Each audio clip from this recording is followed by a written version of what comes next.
channel Ngulik Horor.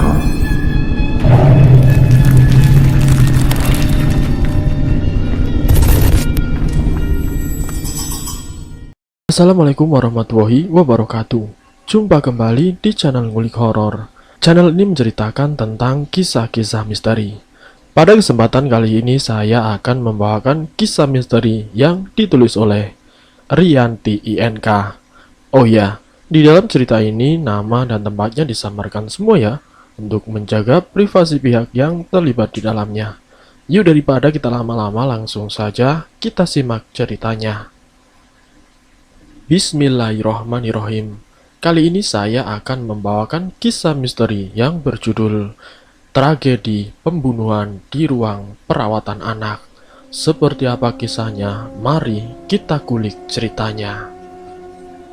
Aku berjalan menyusuri koridor RS menuju ruang perawatan anak, tempat di mana aku mulai berdinas. Ya, aku diterima sebagai karyawan di RS milik swasta yang ada di kota provinsi di mana aku tinggal. Tadi pagi aku sudah menghadap kepala ruang anak RS tersebut. Aku mendapatkan jadwal dinas malam hari ini. Dengan agak tergesa-gesa aku melangkahkan kaki menuju ke arah ruang anak yang terletak paling ujung dari bangunan RS. Aku baru saja menyelesaikan kuliah di salah satu poltekkes di kota Bandung beberapa bulan yang lalu. Setelah melamar pekerjaan di beberapa RSUD dan swasta, alhamdulillah akhirnya lamaranku diterima di salah satu RS swasta di kotaku. Di pintu gerbang terlihat mulai sepi. Waktu berkunjung tentu saja telah usai beberapa jam yang lalu.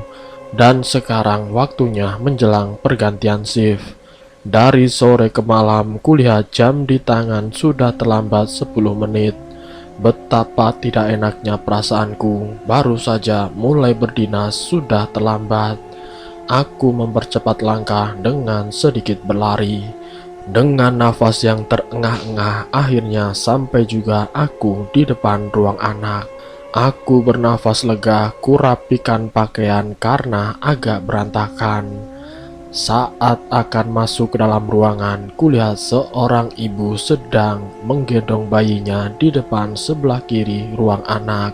Aku pun kemudian menghampirinya. "Sedang apa di sini, Bu? Kenapa berada di luar?" tanyaku ramah. Si ibu memandangku, tatapannya kosong, wajahnya murung. Dia pun tidak menjawab. Ingin aku bertanya lebih lanjut, tapi aku sudah terlambat. "Saya ke dalam dulu ya, Bu," aku berkata sambil menepuk pundaknya. Tidak ku perhatikan reaksinya, aku pun bergegas masuk ke dalam ruangan. Di dalam ruangan kulihat dua orang senior sedang duduk sambil menulis di buku. "Maaf Kak, saya terlambat. Saya Arini, karyawan baru," kataku sambil menyalami kedua seniorku. Kulihat papan nama di baju seragam mereka, Tarmi dan Endang. "Selamat datang Arini," kata Kak Tarmi menyambut uluran tanganku. "Semoga kerasan ya Arini," sambut Kak Endang seraya tersenyum. "Iya Kak, terima kasih ya," jawabku. "Oh ya Arini, tolong observasi pasien di ruang isolasi ya. Kami tadi baru selesai melakukan observasi di ruangan, belum sempat yang di ruang isolasi," kata Kak Endang. "Baik Kak," jawabku singkat. Lalu kemudian aku mengambil termometer dan buku observasi, menuju ke ruang isolasi yang letaknya berada di luar ruangan. Ruangan anak di RS ini semua berkaca sebagai pembatasnya. Dinding setinggi 1 meter, kemudian kaca di atasnya sampai ke langit-langit, kecuali ruangan isolasi, atau lebih tepatnya kamar isolasi, karena memang berupa sebuah kamar yang mempunyai pintu dan jendela. Tidak seperti ruangan yang ada di dalam. Ada 3 ruangan isolasi.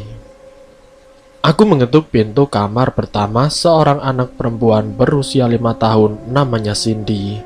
Dia mengalami sakit gagal ginjal. Seluruh badannya bengkak, kasihan sekali aku melihatnya. Tapi dia masih bisa tersenyum saat melihatku. Seorang perempuan muda duduk di sampingnya, dia mamanya Cindy. Beliau pun juga tersenyum saat melihatku. "Selamat malam, suster," sapa Cindy ramah. "Selamat malam, sayang," jawabku lalu aku mengukur suhu tubuhnya. "Suster baru ya? Cindy belum pernah melihat suster," tanya Cindy dengan raut muka yang lucu. "Iya sayang, suster baru malam ini berdinas di sini," sahutku sambil membelai rambutnya.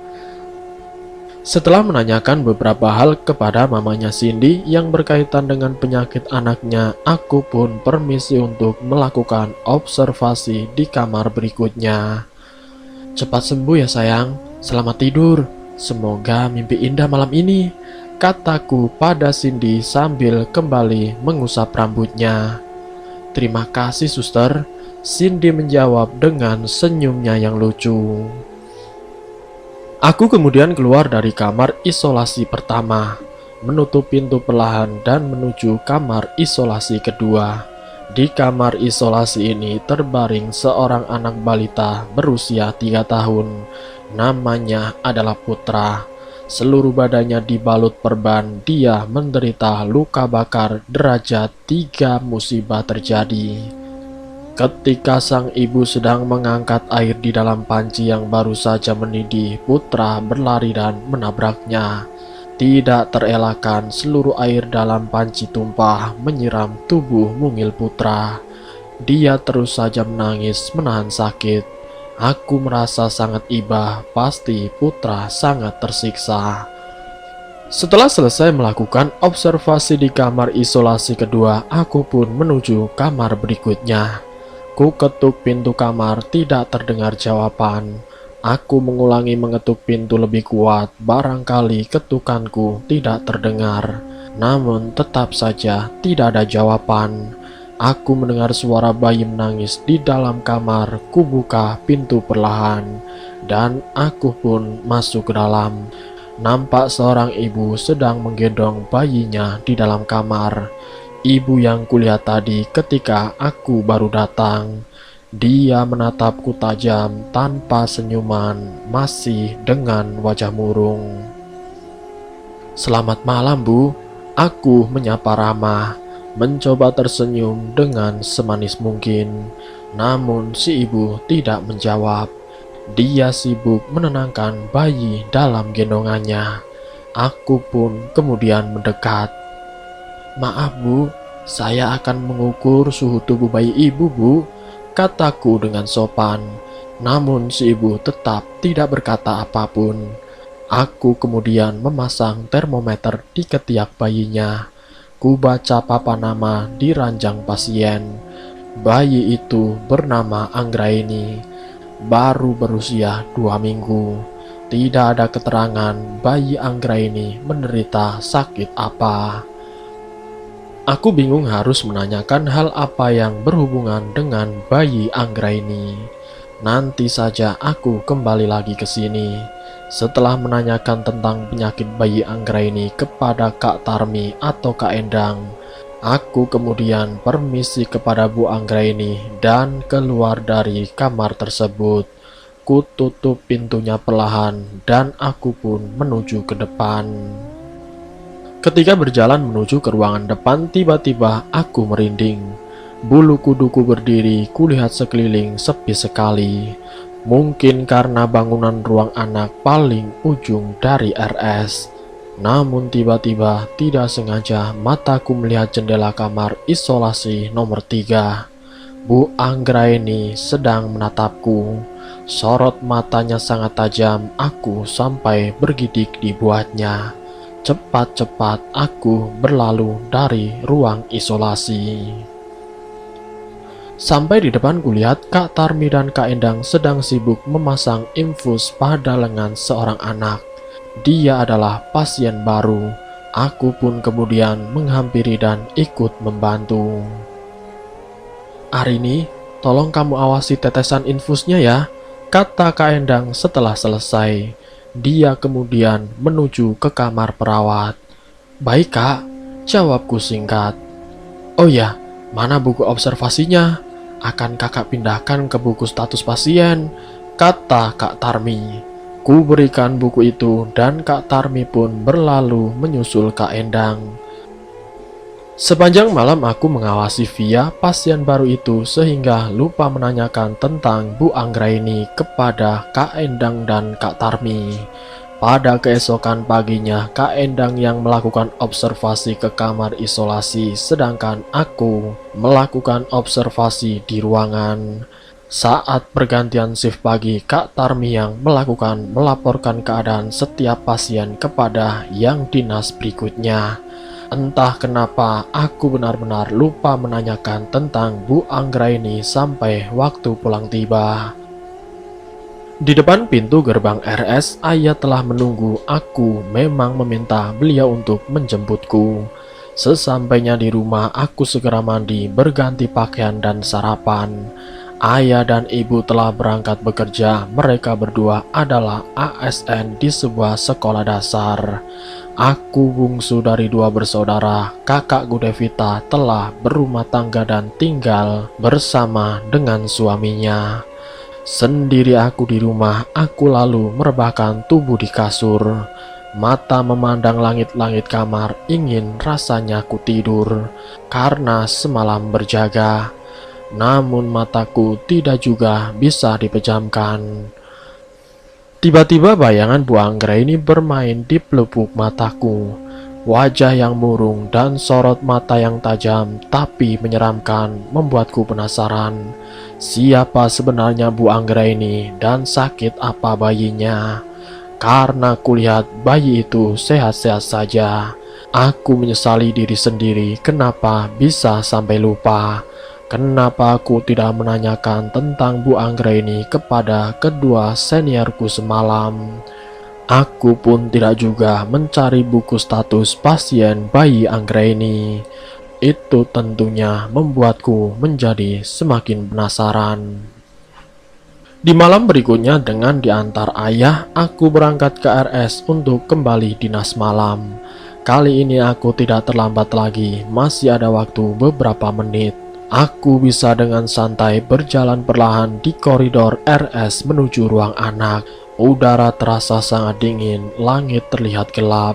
Sepertinya akan turun hujan. Aku baru menyadari betapa sepinya RS ini saat malam hari.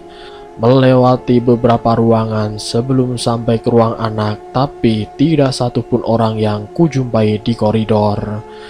Dari kejauhan, kulihat seseorang sedang menggendong bayi di depan sebelah kiri ruang anak seperti malam kemarin. Apakah itu adalah Bu Anggraini? Sedang apa dia di situ? Kenapa setiap malam dia ada di depan ruangan? "Selamat malam, Bu," aku menyapa dengan ramah setelah sampai di depan ruang anak. Bu Anggraini diam saja, dia hanya menatapku. Tiba-tiba kulihat dia tersenyum kecil tapi membuatku merinding. Senyuman itu membuatku merasa takut. Aku tidak berani menatapnya. Buru-buru aku masuk ke dalam ruangan sambil bergidik. Kenapa senyum Bu Anggraini begitu menakutkan? Ataukah hanya penglihatan mataku saja? Di dalam ruangan, aku melihat Kak Tarmi sedang operan dengan karyawan yang dinas sore. "Arini, ada pasien baru dengan diari ranjang nomor 7. Tadi kakak sudah kasih tahu dokter anak kalau dokter datang. Tolong kamu antar ya. Kami akan ke kamar isolasi," kata Kak Endang. "Baik Kak." Aku pun menghampiri ranjang pasien nomor 7. Seorang balita berusia 2 tahun. Berulang kali si ibu mengganti celana dan baju anaknya karena terkena muntah dan pup. Aku kemudian ikut membantunya menggantikan pakaian si anak. Matanya melihat ke arah kamar dokter tertutup rapat. Berarti dokter anak belum datang. Selang beberapa lama kamar itu terbuka. Kulihat sosok laki-laki memasuki kamar tersebut. Bergegas aku mengambil buku status pasien dan menuju kamar dokter tersebut. Ku ketuk pintunya, tidak ada jawaban. Aku pun kemudian mengulang lebih kuat. Masuk. Terdengar jawaban dari dalam. Aku membuka pintu perlahan. Lalu kemudian aku pun masuk ke dalam. Terlihat ruangan yang lumayan luas. Semua yang ada di dalamnya tersusun sangat rapi. Nama dokter tersebut adalah Paul Juanda. Aku membaca papan nama yang ada di atas meja. Kenapa aku merinding, bulu kuduku tiba-tiba berdiri. Keringat dingin mengalir dari wajahku. Dokter Paul Juanda sepertinya bukan orang Indonesia, atau mungkin warga keturunan. Badannya tinggi besar seperti orang Belanda. Maaf dok, ada pasien baru dengan diare. Mohon advis selanjutnya dok, kataku sambil menyerahkan buku status pasien. Aku memandang wajah dokter Paul sangat menyeramkan. Jantungku berdetak lebih cepat, rasa takut tiba-tiba menyelimuti. Kulihat dokter Paul menulis di buku status pasien yang kubawa tadi. Tidak lama kemudian dia pun menyerahkan kepadaku. Aku menerima buku itu tanpa berani menatap wajah dokter Paul. Dokter tidak akan visit, tanyaku. Dia menggeleng. Kenapa wajah itu begitu menyeramkan? Setelah mengucapkan terima kasih, aku cepat-cepat keluar dari kamar itu menuju ke ruang perawatan. Di ruang perawatan aku melihat Kak Tarmi dan Kak Endang sedang berbincang dengan seorang laki-laki. Dia mengenakan seragam dokter jas berwarna putih lengan pendek. Mereka terlihat sangat serius. Aku segera menghampirinya. "Arini, dari mana saja kamu?" tanya Kak Tarmi, terdengar agak sinis di telingaku. Kak Endang menatapku juga terlihat sinis. "Saya dari kamar dokter, Kak," jawabku sedikit merasa tidak enak dengan tatapan mata Kak Endang. "Ngapain ke kamar dokter? Tadi kan sudah kakak bilang, kalau dokter anak datang, tolong dia antar visit pasien baru. Ini tadi dokter Rizal datang, tidak ada orang di ruangan. Untung kami segera datang," kata Kak Tarmi panjang lebar. Nada bicaranya bukan lagi sinis sekarang, tapi terdengar jengkel. "Maaf Kak," hanya kata itu yang bisa keluar dari mulutku. Aku bingung dengan apa yang baru saja terjadi. Bukankah dokter anak itu bernama Paul Juanda? Dan dia sedang berada di kamar dokter. Kenapa sekarang jadi dokter Rizal? "Kamu taruh di mana buku status pasien Via?" tanya Kak Tarmi. Aku tersentak kaget. "Kenapa Kak?" tanyaku gugup. "Buku status Via kamu taruh di mana?" tanya Kak Tarmi. Kali ini Kak Endang yang bertanya dengan suara agak tinggi. "Oh, ini Kak," jawabku. Aku menyerahkan buku status pasien Via kepada Kak Endang, yang kemudian dia berikan kepada Dokter Rizal. Dokter Rizal kemudian menulis di buku status pasien Via. Aku semakin bingung, bukankah tadi Dokter Paul telah menulis di buku status pasien itu? Apakah tidak terbaca oleh Dokter Rizal tulisan Dokter Paul? "Terima kasih dok," suara Kak Tarmi dan Kak Endang bersamaan membuyarkan lamunanku. Entah apa saja yang telah dibacakan oleh mereka bertiga tadi, aku tidak mendengarnya. "Perhatikan tetesan infusnya, kontrol pup dan muntahnya. Jika keadaan tidak juga membaik, segera hubungi saya," kata Dokter Rizal. Beliau kemudian bangkit dari duduknya. dan kemudian berjalan menuju pintu keluar ruang anak. "Baik dok," jawab Kak Tarmi dan Kak Endang. "Arini, sekarang kamu observasi pasien di ruangan ya. Kamar isolasi tadi sudah," kata Kak Tarmi. Nada suaranya sudah biasa lagi sekarang. Aku bernafas lega, sepertinya dia tidak marah lagi. "Baik kak," jawabku sambil mengangguk. Aku kemudian menuju ruangan untuk melakukan observasi. Aku yang salah di saat sedang serius membicarakan pasien malah melamun. Tadi aku benar-benar bingung kenapa dokter anak itu bernama Rizal bukan Paul. Lalu kenapa dokter Rizal tidak melihat tulisan dokter Paul. Padahal sebelumnya dokter Paul telah menulis di buku status pasien itu. Aku melihatnya dengan mata dan kepalaku sendiri. Entahlah, aku semakin bingung. Ingin menanyakan tentang hal itu kepada kedua seniorku, belum berani. Mereka masih terlihat sibuk. Malam itu kami sibuk mengurus pasien Via. Dia masih saja pup dan muntah lebih dari 5 kali. Meski infus telah diguyur dan obat telah diminum. Berulang kali Kak Tarmi menghubungi Dr. Rizal untuk memberitahu kepada pasien Via. Aku hanya diam, tidak berani mengusulkan untuk menghubungi Dr. Paul. Bukankah Dr. Paul ada di kamar dokter? Aku belum melihatnya keluar dari kamar tersebut. Tapi kenapa kedua seniorku malah menghubungi Dr. Rizal? Bukankah Dr. Paul berada lebih dekat?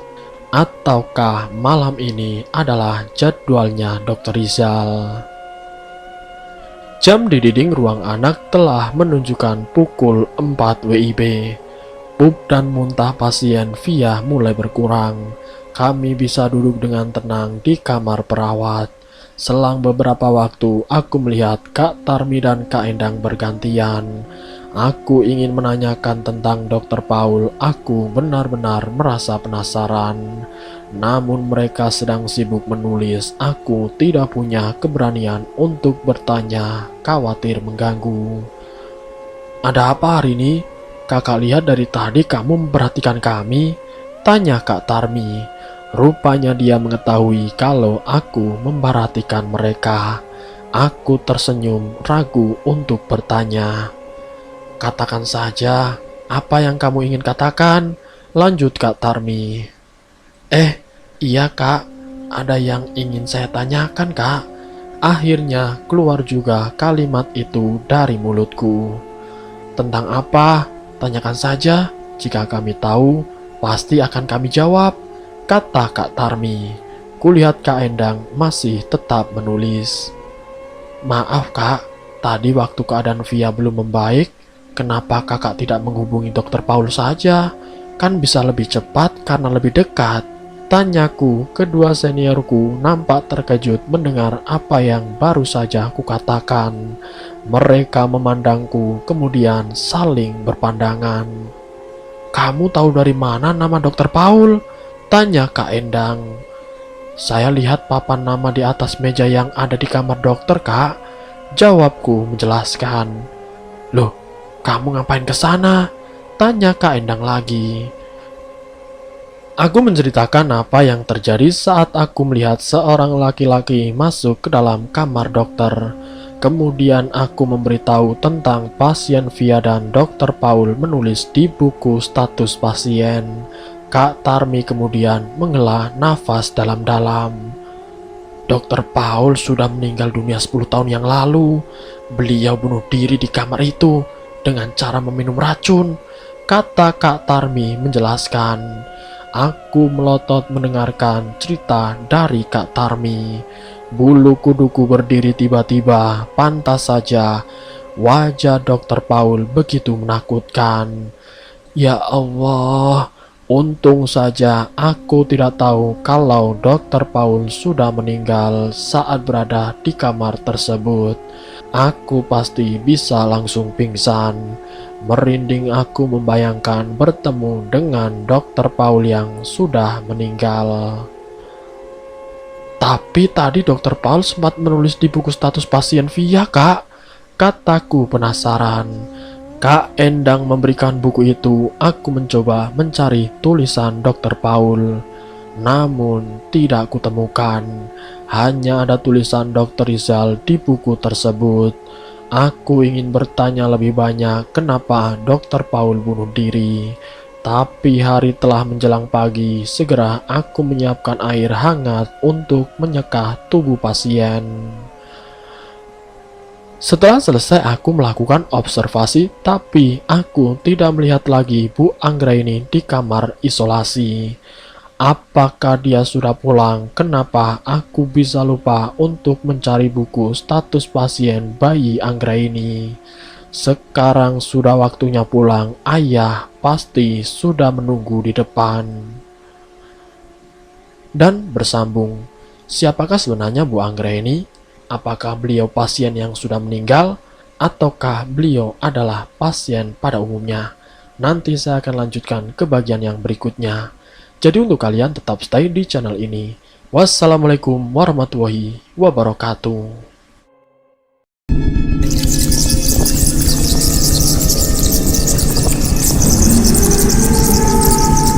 Selamat datang di channel Ngulik Horor.